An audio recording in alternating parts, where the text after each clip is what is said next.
everybody to the Single on Stiletto show. I'm Suzanne Oshima, and I'm a matchmaker and dating coach at Dream Bachelor and Bachelorette. I'm also the founder of Single on Stilettos. Today we have on our show Diana Antholis, and she's a life stylist and mind-body coach at dianaantholis.com. And I'm so excited to have her here today. Welcome.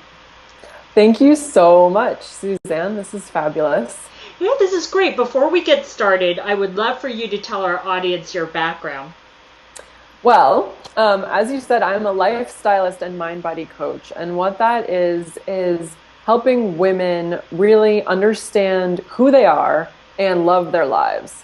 And so I kind of go at a holistic approach to the entire life and feeling healthy in the mind, body, and soul. And so we go deep into some emotions and try to release them. And we really go into movement too. And we just really want to make sure that the woman is happy and living a fulfilled life. And I love doing the coaching. I do some personal training as well. That's great. And I think that's really important for women to understand that this is all interconnected. And if you don't think it is, you're wrong. And it's all interconnected also when it comes to dating. Okay, so today's topic is about how a woman can balance her career trying to find the right man. Because as we all know, ladies, it takes a lot of work to find the right man, and it's hard when you have a full-time career. So Diana, I want to talk to you about how can a woman balance these two things, and give us your 5 best tips. Okay. Well, first, balance is totally subjective. I mean, we sometimes think that it has to be perfect, that everything in our lives has to be perfect on this line, but that's not true. I mean, certain things are going to have more priorities than others. So that's my first tip, is what are your priorities? Like, really get them in line. If it's work, if it's finding a man, if it's finding a new hobby, if it's running a half marathon, get it in line, understand what your priorities are. So if you really want to find a man, obviously this is what we're talking about, then you have to say, what am I doing then to find a man? So like ask yourself these questions and write it down. Say, seriously, what am I doing right now? Tangible things that I'm doing to find a man. So that's the first thing you need to do. I love that you say that, because it's so important until you physically write things down and see what you're doing. Because sometimes women will say, oh, I'm doing a lot. And then if they were to write it down, though, they're not really. So you physically need to see it. I love that you said that. Yeah, absolutely. Yeah, we need to see it. And it makes it more real then, too. Exactly. So the second thing I say to kind of help you, if you have a lot we have a lot going on. I mean, we're working, we have friends, we have family gatherings. The second thing I say to kind of help with your balancing is tell people that you're looking for a man. I mean, I know so many people who don't ever say, I'm single, I would really love to be in a relationship. Do you know anybody?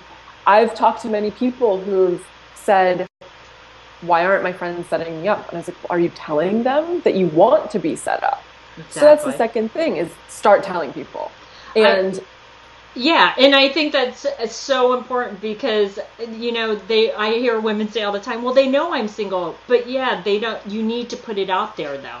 You need to ask them, because otherwise people, they know you're single, but they don't think that you want them to set you up or introduce you to somebody if they know someone.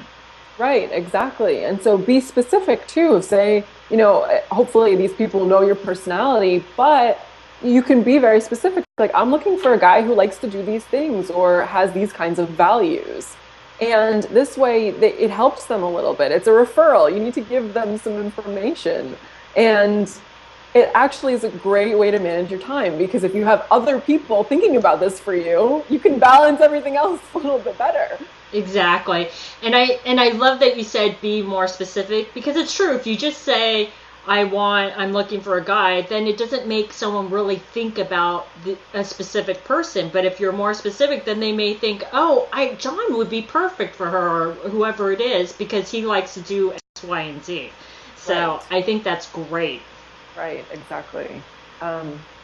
Another thing, my third thing to do is pick something new to do every week.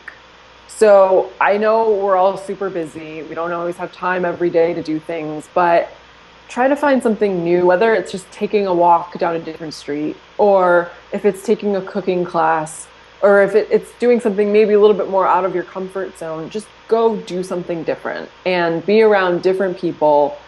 It doesn't mean that you're necessarily going to meet that man doing this other thing, but it gets you in a better mindset. And it also sets you up, just even if you're meeting other women, women know women who know men who know men. I mean, sometimes it's better, like, don't go on the man hunt, go on a woman hunt. Make new women friends who may have men that they can set you up with. Because if your current circle of friends doesn't know anybody, then somebody else probably does.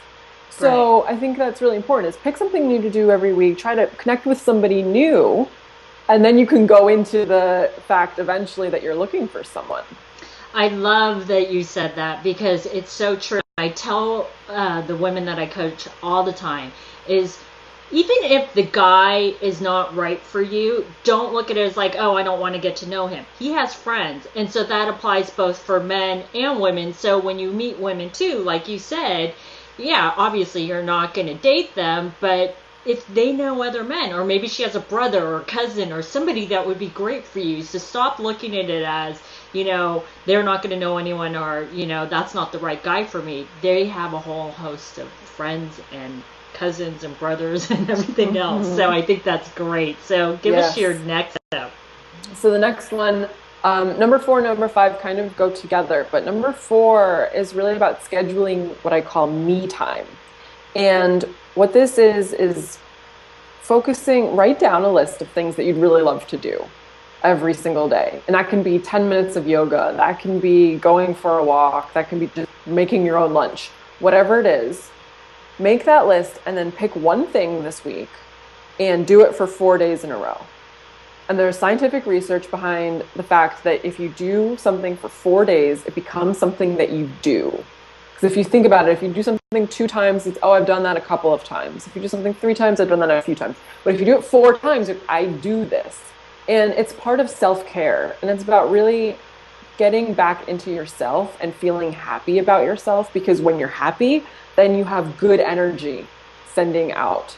And that's what's going to attract men and women and opportunities and new jobs and everything to your life, is when you've got a positive aura going. And so it's really important to schedule something, a little something for yourself. Because I think as busy women, we can definitely go through the day saying, I've done nothing for me today. And when am I going to have time for myself? So just something, it can take 2 minutes, whatever it might be, just schedule it. I love that you said that, because, I know the ladies out there that are busy career women are going, I don't have time. But you just said, all it takes is 2 minutes or 10 minutes. And I know, ladies, you can afford to spend 2 or 10 minutes on yourself. And it does. It puts you in that positive mind space, And Diana's completely right, is that when you're in that positive mind space, you're going to attract men to you. And you're going to exude that energy where people are going to want to be around you. And I think that's really, really important. Absolutely. And the last thing is also about self-care. My 5th tip is indulgence. Like, indulge in something that you really like. And so it gives you that energy, that good energy again, when you're feeling really good and you're feeling really sexy and confident. Like, go get a manicure, take a bubble bath, buy a cute new outfit, have a glass of champagne. I mean, whatever it is, just do it. Just do something to take care of yourself. It doesn't have to be every day, unlike the me time exercise. It can be something that you do every once in a while when you need a little bit of a pick-me-up. And just start to make a list. What are things that you love to indulge in? Something really luscious, something amazing, and do it once in a while. It doesn't have to be all the time, but just once in a while, just do it. We need that for ourselves. And that's when we focus on ourselves and then creating that energy that gets spread out to everybody else when you're doing something for you. Exactly. And I think you're right. It's just, you have to start doing these things, ladies, for yourselves, because if you don't do it, no one else will. And when you start putting yourself into the positive mind space, trust me, you will attract more men, because you're just gonna exude this positive energy. Mm-hmm. And the one thing that I would like to add to Diana's tips are Ladies, these are probably 5 things that you're probably not doing right now. And the one thing that I always tell my clients, that if you keep doing the same things, you will keep getting the same results. So you need to start doing things differently, and I bet you will meet the right man. Well, these have been some great tips, Diana. So give us your best mind-body tip for women. Well, my best mind-body tip is to ask yourself how you want to feel. And really, really think about this. Say, how do I want to feel right now? And this can be if you're feeling kind of stressed or anxious about anything that's going on in your life. Say, how do I want to feel? And then push yourself into that and say, okay, I'm going to start thinking in ways that are going to make me feel that way. So if you want to feel happy, start thinking in ways that are going to make you happy. And ask your friends, write it down, talk to people, and kind of get yourself back into that mindset where you're thinking positively, you're being your best self, and you're exuding a lot of confidence that way. I love that, because I think a lot of us don't think that we're in control of our emotions and how we feel, but we really are. Absolutely. That's great. So, Diana, tell our audience how they can find you. Well, you can find me at unleashyoursexy.com. I am all over social media. You can find me there. My full name is Diana Antholis, and I'm the only one in the world. So you can easily find me on Google. But unleashyoursexy.com, easiest way. That's great. I can't believe you're the only one in the world. That's great. Yes. That's awesome. Well, thanks everybody for joining us on the Single and Stilettos show. Our show is available both in video format and podcast format. If you would like to view the videos, you can go to singleandstilettos.com. And if you would like to get the podcast, you can download it from iTunes. And if you would like to get our free report on the top 10 secrets on what attracts a man and what turns him off, you can click right here on the video, or you can go to singleandstilettos.com.